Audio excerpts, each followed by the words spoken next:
Yes, I'm aware that I said the Undead Nightmare video was next, but first of all, I kinda lost interest in doing that video. It's not something I want to put time into anymore, and the product sucked, so why would I put that out there? And second, I just watched this, X-Men 97, Days of Future Past, and First Class. So now I'm kind of on an X-Men high. So don't be shocked when the next videos I make are going to be X-Men related. But with that out of the way, let's get on with the review. So the first thing you're going to notice is that this show is animated, meaning the character designs need to be good, which thankfully, pretty much everyone here looks great, like Cyclops, Wolverine, who thankfully isn't in a relationship with the students, Jean, Storm, Magneto, Mystique, and Nightcrawler. They all have really good designs in this show, and speaking of Nightcrawler, he's so gosh darn likable here. In fact, this show is one of the reasons why he's my second favorite X-Man. But anywho, Season 1 serves as an intro into this version of the X-Men. So for pretty much the entire first season, we're getting introduced to the setting and the characters. And speaking of the setting, this show puts the X-Men in high school. And they also put the Brotherhood in with them, which unfortunately kinda gives this show a Monster of the Week type format, where every week you turn on your TV and watch the X-Men fight the Brotherhood of Evil Mutants. But that's not me saying that this season isn't good. I really like how Rogue was done here. I really like how she just flip-flops between being good and evil before ultimately deciding to join the X-Men. I also like Magneto here. I really like Magneto's design here. I think that his Ares-esque helmet looks really good and helps him stand out from the other Magnetos. I also think that his VA is doing a really good job here. Same with everyone else actually. For some reason they managed to get some pretty A-tier voice actors, like Piccolo from DBZ as Wolverine, Cole from Ninjago as Cyclops, and Kratos as Magneto.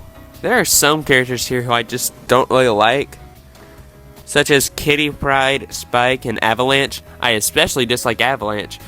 He has this stupid guitar riff that plays whenever he uses his powers, and he's in 24 episodes, so you'll hear it 24 times, and it's so annoying it's in every episode that he's in.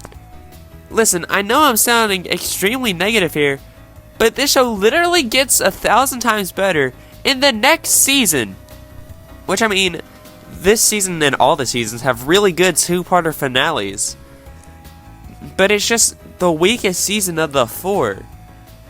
And you can tell that somewhere behind the scenes, they chose to stop the Villain of the Week format in favor of a more serialized story.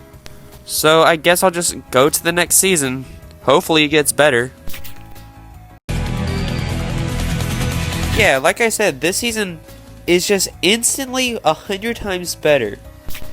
We also get to meet new characters like Beast, who is actually really cool in this show and I really love his design, Gambit, who is my favorite X-Men, Colossus, Pyro, and Wanda Maximoff. And I really like Wanda here. I really dig her emo goth girl design. But for whatever stupid reason they decided to change Mystique's design to something worse. Her last design was comic accurate, it looked good, why did y'all change it? This season also has some of my favorite X-Men media ever. Like episode 9 of this season. It's such a good episode. I'm not gonna spoil it here, because I really think people should go watch this show, especially that episode. It also has an insanely good philosophical element to it. Another favorite episode of mine in this season is Shadow Dance. It just gives us a bit of Nightcrawler action, which is good for me because he's, as I mentioned before, my second favorite mutant. This season also starts the Apocalypse storyline, which is largely in season 4, but this season also has my favorite finale in this show. Basically, Mystique got rid of Xavier and blows up the X-Mansion, but also Magneto and his little goons fight the X-Men and the Brotherhood of Mutants.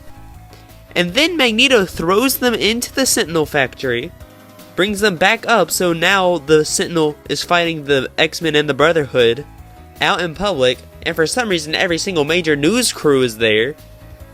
And this leads to the X-Men being outed as mutants, and pretty much everyone on both sides getting captured. Anyways, I feel like now is as good a time as any to talk about the fights in this show. And I personally really like them. Especially the Wolverine and Sabretooth fights. They're really fun and kinetic. But anyways, this season does have some really dumb parts to it.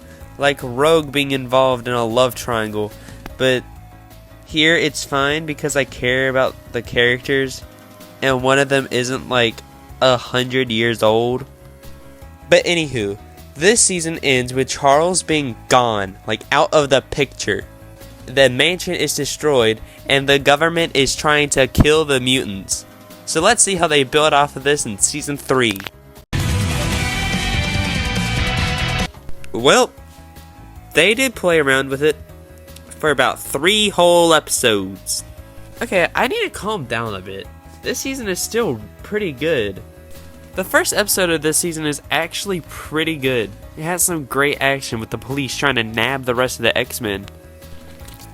Plus we get some really good character moments from Nightcrawler in this season. And we also get some cool scenes with Cyclops, like when he leaves Mystique in Area 51, and the next episode where he just full on unleashes his concussive blast against Juggernaut. He is really cool in this show, and it's a shame that the movies did him so dirty both times. I really do like how we get to see the X-Mansion being rebuilt throughout this season. Plus we do get more of the Apocalypse storyline.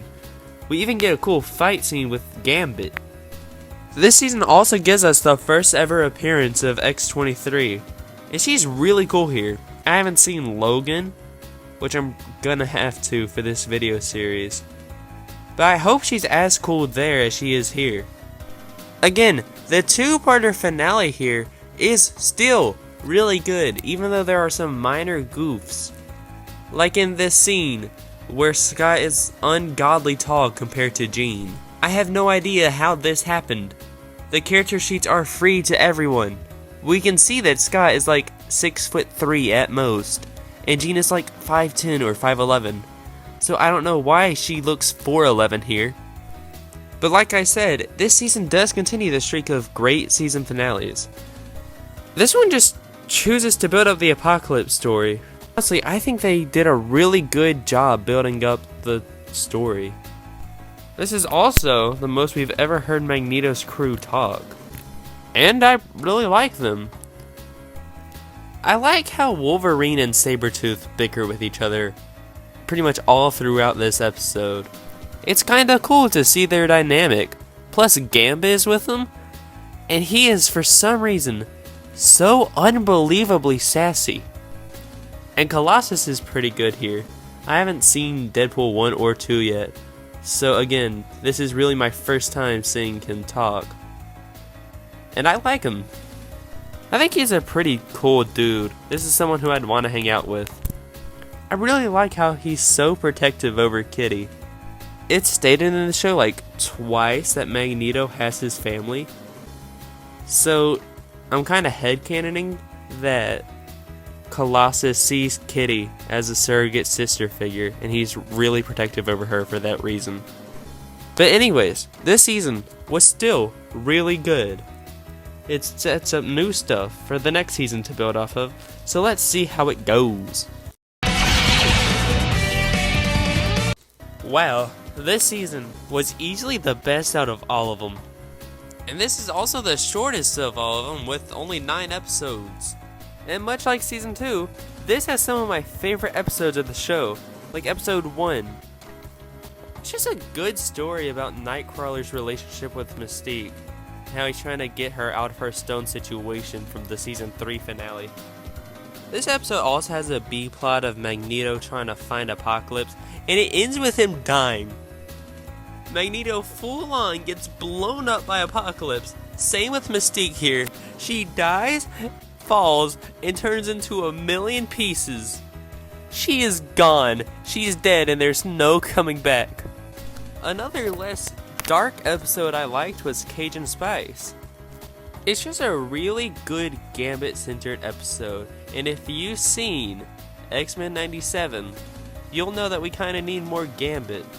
But honestly, I can't help but feel bad for the writers and the entire team behind this show here.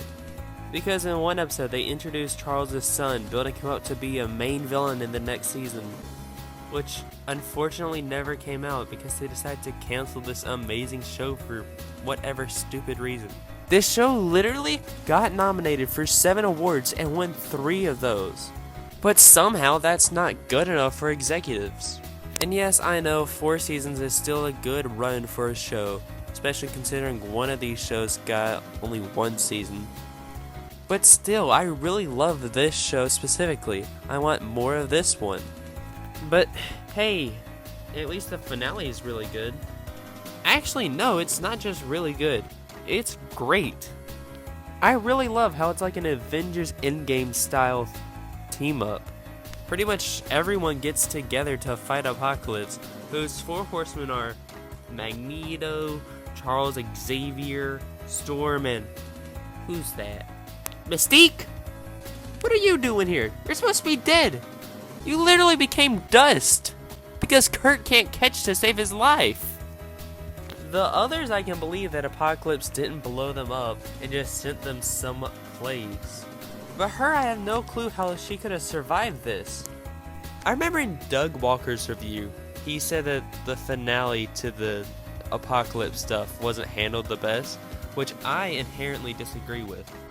To me, it makes sense. Rogue couldn't beat Apocalypse physically, so she outsmarts him by locking him back in his box. But when all the fighting is done, Charles has this little speech at the end where we get to see the adult X-Men and how the team grows over time. We even get like a big end of the year class photo with all the teachers and the students, and it really shows how much the group has grown from the original 5 members. It's just a nice little ending to a really, really good show. I give X-Men Evolution an 8.9 out of 10. Be sure to join me next time as I yap about more X-Men media. Next time, the movies.